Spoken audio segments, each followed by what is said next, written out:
지금부터는 책 읽어주는 남자 코너입니다. 제가 오늘 신설했는데요. 서기호TV에서 앞으로 시간이 종종 날 때마다 책 읽어주는 남자 코너를 하도록 하겠습니다. 제가 이 코너를 마련하게 된 이유는 뭐냐면 제가 기본적으로 책을 좋아하기 때문인데요. 제가 그렇다고 해서 제가 책을 항상 많이 읽었던 건 아니에요. 제가 책을 많이 읽게 된 거는 2006년도 12월부터 2012년 2월까지 약 4년여 동안 였습니다. 그때 집중적으로 책을 많이 읽게 됐는데 그때 제 인생이 굉장히 황금기였어요. 지금 생각해보면 제가 책을 가까이 할 때 제가 굉장히 머리도 총명해지고 또 지혜도 많이 생기고 용기도 많이 생겼고 제 인생이 행복했던 것 같아요. 뭔가 일도 좀 뭔가 잘 풀리고. 근데 책을 멀리하게 되면 제가 약간 슬럼프에 빠졌었던 것 같고 좀 무기력해지기도 하고 자꾸 불안하거나 좀 걱정이 많이 들고 자신감도 떨어지고 뭐 그랬던 것 같아요. 인생에 재미도 없었고. 제가 작년 10월 달에 다시 책을 적극적으로 많이 읽게 되면서 이 유튜브까지 시작하게 됐는데 유튜브를 2월 말부터 하면서부터 약 2개월 동안 바빠가지고 책을 또 많이 못 봤어요. 그랬더니 역시 또 몸도 안 좋아지고 또 자신감도 떨어지고 또 불안하고 또 걱정이 되고 막 이러더라고요. 마음이 되게 심란해지고 산만해지고 그래서 안 되겠다. 다시 책을 가까이 해야 되겠다라고 생각해서 기왕 하는 김에 우리 서기호TV 애청자들과 함께 책을 읽자 이런 차원에서 오늘 이 책부터 하기로 했습니다. 나는 매일 책을 읽기로 했다. 우리나라의 김범준이라는 분이 쓴 건데요. 평범하신 분이었어요. 이분도. 근데 이분이 책을 매일 읽기로 한 뒤부터 자기 인생에 굉장히 큰 변화가 생겼는데 이 띠지에 보니까 이런 말이 있어요. 30권을 읽게 되자 머릿속 잡음이 사라지고 눈치 보지 않게 되었다. 100권을 읽었더니 일에서 인간관계에서도 자신감이 붙었다. 360권을 읽게 되자 1년 전과 완전히 다른 내가 됐다. 제가 이 띠지의 이 내용을 보고서 너무 마음에 들어가지고 샀습니다. 한 4개월 전에 그때 제가 사서 읽었는데 오늘 다시 한번 쭉 한 2시간 만에 후루룩 읽어봤어요. 역시 참 좋은 내용들이 많았고 여러분들께 잠깐 소개를 해드리려고 합니다. 이 책에 보면은 프롤로그에 책을 읽는 사람은 흔들리지 않는다 라고 되어 있죠. 이분은 책을 가까이 하면서부터 흔들리지 않게 됐다 라고 합니다. 본인은 몇 년 전만 해도 책을 쓰게 될 줄도 몰랐고 책을 강연을 하는 것도 꿈도 꾸지 못했다. 그냥 평범한 직장인이어 가지고 그냥 나중에 버틸 때까지 버티다가 회사에서 버틸 때까지 버티다가 나중에 나와서 가게라도 하나 했으면 좋겠다. 그냥 그런 막연한 소망만 있었다고 합니다. 그래서 물론 이분도 책을 읽긴 읽었지만 취미로 가볍게 읽었을 뿐이었고 그러다가 이 책을 본격적으로 읽기 시작하면서부터는 자기 삶을 송두리째 바꾸는 힘이 될 거라고는 생각을 못했다는 거예요. 그래서 단순한 취미 생활이 아니라 전략적인 습관으로 책을 읽어보자고 다짐을 했고 그렇게 했더니 자기 삶이 송두리째 바뀌더라. 그냥 취미로 읽을 때는 별 큰 도움이 안 됐었다는 거예요. 여러분들도 중에서도 취미로 책은 많이들 읽으시죠. 하지만 그렇게 간헐적으로 취미를 읽어가지고는 큰 도움이 안 된다. 그래서 이 사람은 미래에 투자하는 차원에서 책을 읽기로 했는데 회사를 언제 떠나게 될지도 모르는 불안과 가정을 제대로 부양하지 못하고 있다는 죄책감으로 하루하루가 괴롭던 시절에 갑자기 우연히 책을 읽게 됐는데 아까도 말했던 것처럼 30권을 읽었더니 머릿속이 맑아졌다. 그리고 심리적으로 안정이 됐답니다. 그 다음에 100권을 읽었더니 일과 관계에서 자신감이 붙고 360권을 읽고 나서 완전히 다른 사람이 됐다. 그러니까 1년 만에 이 사람이 완전히 다른 사람이 됐다는 건데요. 사실 1년 만에 이렇게 되기는 쉽지 않죠. 그만큼 꾸준히 집중적으로 읽었다는 취지가 되겠죠. 그러고 나서 이 사람이 지금까지 10년 동안 역시 꾸준히 읽고 있다는 겁니다. 여러분들, 자, 1년 동안 책을 꾸준히 읽는 것도 힘든데 10년 동안 책을 꾸준히 읽으면 어떻게 될까요? 완전히 사람 달라지겠죠. 그래서 실제로 이분이 1000권을 읽었던 3년째 처음 책을 펴냈는데 그 뒤로부터 책을 13권이나 펴냈고 그 다음에 뭐 강연 요청도 많이 들어오고 뭐 그런답니다.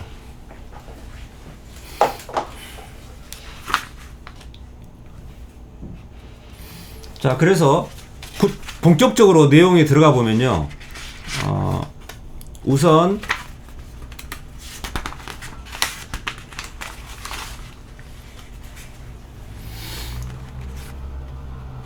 이분이 이런 말을 썼어요. 잘 안 보이시나? 일생에 한 번은 찐한 시간이 있어야 한다. 자, 수백 권의 그동안 책을 이 사람이 취미로 읽어왔는데 그동안 아무런 변화가 없었거든요. 그런데 왜 이유가 뭘까?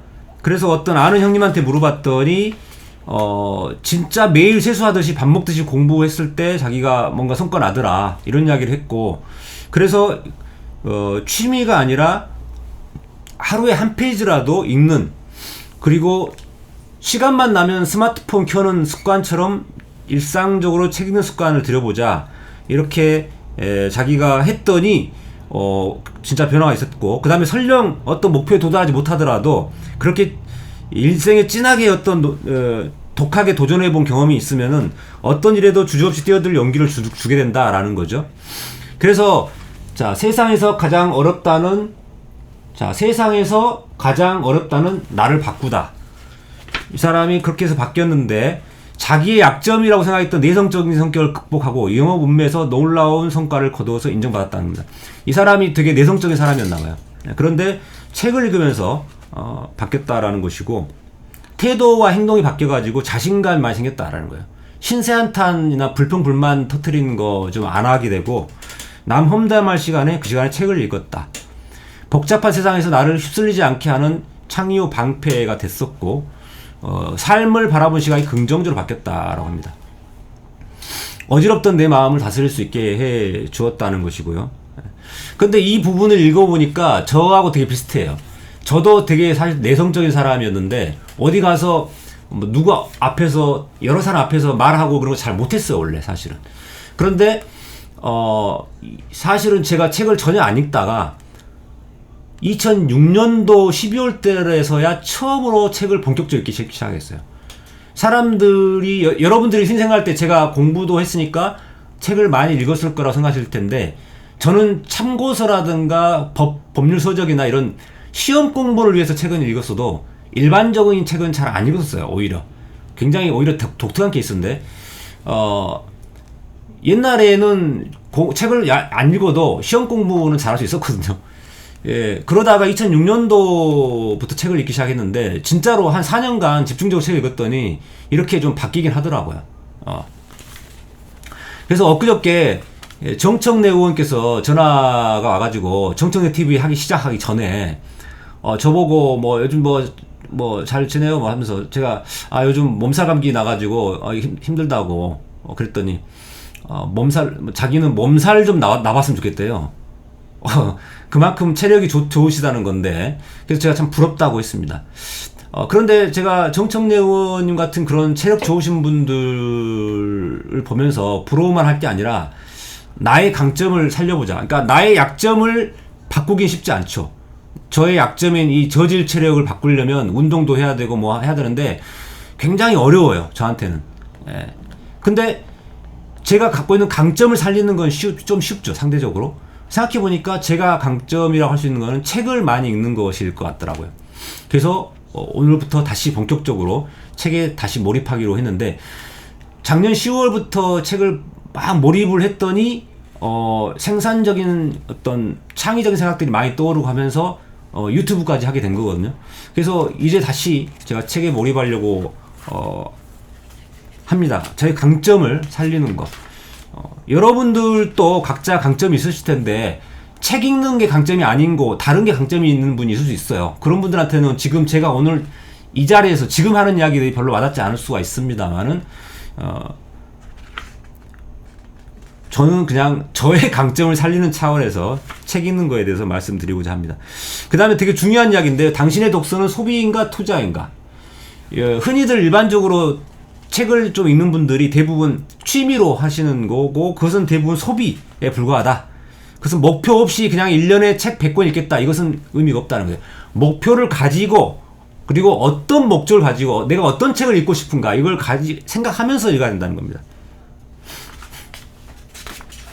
그리고 추천 도서 이런 거 읽지 말고 내가 읽고 싶은 책을 읽으라는 거죠.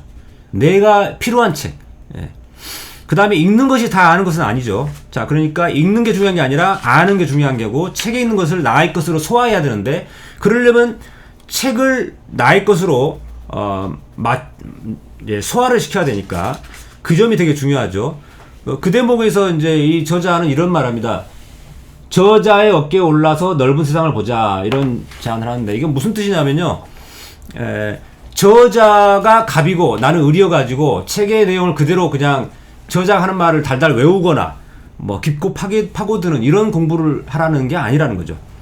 갑을 관계가 아니라 책을 쓴 저자와 나 사이에 서로 수평적인 관계로서 평등하고 친밀한 관계로 서로 대화하듯이 책을 보자라는 겁니다. 그래서 저 친구가 하는 말 중에 나한테 와닿는 말이 있고 와닿지 않는 말이 있잖아요. 그럼 와닿지 않는 말은 버리고 나한테 와닿는 말만 소화한다는 겁니다.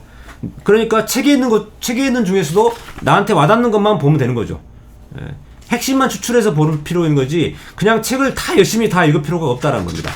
그래서 많은 분들이 책을 갖다가 읽을 때 이걸 정독해야 되는 걸로 생각하시는데 사실은 그렇지 않습니다. 되게 충격적인 이야기였는데 필요한 것을 얻었다면 책을 덮자라는 표현이 있어요. 이게 무슨 뜻이냐면은 책을 읽으라는데 왜 책을 덮자라고 하냐. 내가 필요한 부분에서 어느 정도 책에서 어떤 부분을 추출을 했으면 나머지 부분은 재미없거나 와닿지 않는 내용이면 그냥 덮어버리잖아요. 좀 읽다가 더 이상 별로 내용이 없다 그러면 덮어버리고 이 책 말고도 다른 재밌는 책들 내가 와닿는 책들이 많은데 굳이 그 책만 가지고 막 시간을 버릴 필요는 없다는 거죠. 그래서 심지어는 규칙적으로 읽지 않아도 된다 이런 말도 있고요. 순간적으로 읽어라 이런 표현이 있습니다. 그리고 책 읽기 좋은 때라는 건 없다.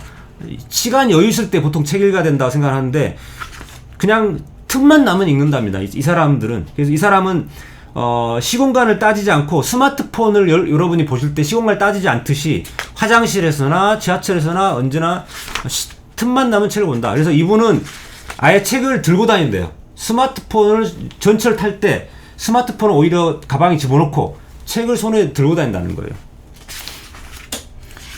이런 부분들이 굉장히 특이한 습관인데 어떻게 보면은 그럴 정도가 되면은 책 읽는 습관이 정말 정착되겠죠. 그 다음에 책을 괴롭혀야 더 오래 기억한다. 책을 막 이렇게 깨끗하게 볼 필요는 없다는 겁니다. 막 이게 접거나 밑줄 치고 막 이렇게 보라는 거고요. 그 다음에 18분 독서 아까 했고 그 다음에 이분은 이제 전철을 타고 가거나 아니면은 청춘열차 타고 다니면서 독서여행도 하고 뭐 카페에서도 책 보고 막 이렇게들 하시더라고요. 이렇게 하는 방법들을 제안하고 있고요. 또 마지막으로 책을 버릴 줄 알아야 잘 선택하게 된다. 자, 이거 되게 저도 최근에 깨달은 건데 제가 책을 읽을 때 이렇게 합니다. 이분도 마찬가지인데 책을 여러 권 사가지고 일단 쭉 읽어요. 그래서 이거 내용이 좀 있다. 다음에 다시 한번 제대로 읽어봐야겠다. 그러면은 요거는 보류. 그 다음에 1시간 정도 읽어봤는데 내용이 별로 없다. 그러면 이것은 바로 모아놨다가 중고서적으로 팝니다. 그래서 책을 도서가 사가지고 책장에 꽂아놓을 게 아니라 후루룩 보고 아닌 거는 모아서 중고서적에 바로 팔아버리고 내가 2번, 3번 볼만한 책들만 이제 책장에 꽂아놓는다는 거죠. 이런 형태로 책 읽는 습관을 들이는 제안을 하는 책입니다. 그렇게 하면은 매일 책을 읽을 수가 있게 되겠죠.